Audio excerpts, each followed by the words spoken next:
Bonjour et bienvenue dans cette vidéo tutoriel pour vous montrer comment réaliser la prise d'empreinte pour un inlay corps anatomique quand on ne possède pas de scan post.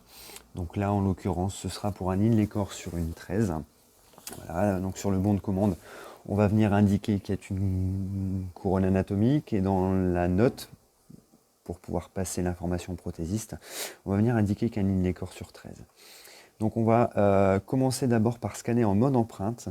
Donc comme vous pouvez le constater, MeditLink nous donne la possibilité de scanner un mordu en silicone et de pouvoir le matcher automatiquement sur le scan qu'on a réalisé en bouche.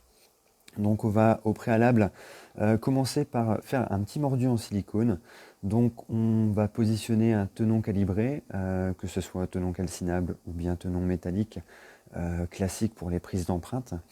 Nous allons le positionner comme d'habitude pour une empreinte conventionnelle. Alors ce que vous voyez là à l'image, c'est réalisé en Z à la bord, puisque au bureau, nous n'avions que ça à disposition. Mais vous imaginez ça, bien sûr, avec un produit d'empreinte classique qu'on utilisait quotidiennement pour les prises d'empreintes d'inlay corps. Donc voilà, on vient positionner le petit tenon calibré, on prend bien les dents adjacentes sur le mordu pour pouvoir faciliter la caméra au repositionnement. Et une fois que le produit a pris, on le retire de la bouche du patient et on va le scanner en mode négatif. Donc vous pouvez visualiser que tout en bas, le petit icône du porte-empreinte est en bleu.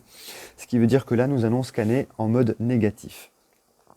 Donc on scanne le tenon, la préparation et les dents adjacentes pour que la caméra puisse se repositionner facilement quand on passera en mode classique. Voilà. Petite astuce, voilà, nous allons passer en mode précision des données. Pourquoi? Afin d'être sûr qu'il n'y a pas, qu'on n'aura pas de manque au niveau du post-traitement. Voilà, comme là on peut voir, j'ai un petit peu de manque d'informations avec des petites traces rouges. Voilà, je repasse ma caméra afin d'enregistrer les éléments nécessaires.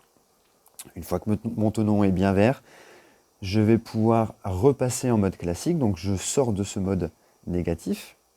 Voilà, on repasse en positionnement. Donc maintenant, on peut visualiser le début de prise d'empreinte pris. Là, on a les traces de doigts qu'on va venir effacer grossièrement avec l'outil de découpe.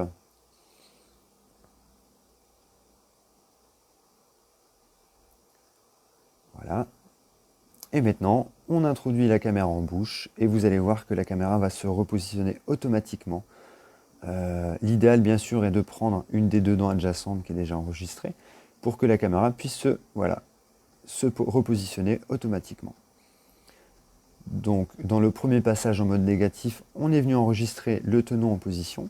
Maintenant, on vient enregistrer la préparation, les dents adjacentes et le reste de l'arcade.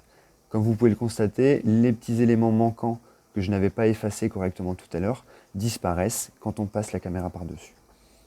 Donc là, on a la préparation et on a le fond de notre canal complet, sans trou.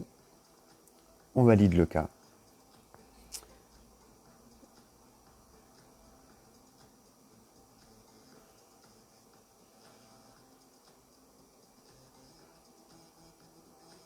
Et maintenant, on va attendre le post-traitement pour pouvoir visualiser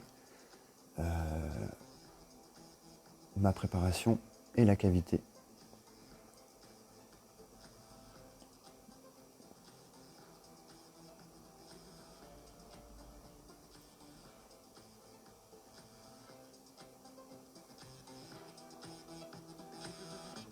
Donc là, voilà, on peut constater, on a le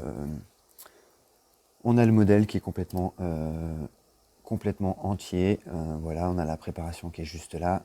Et si on retourne, on peut constater que le canal est enregistré complètement. Voilà, j'espère que cette vidéo vous a été très instructive. Et je vous invite à rester connecté sur notre page Facebook et également notre page YouTube. Plusieurs vidéos ne tarderont pas à arriver.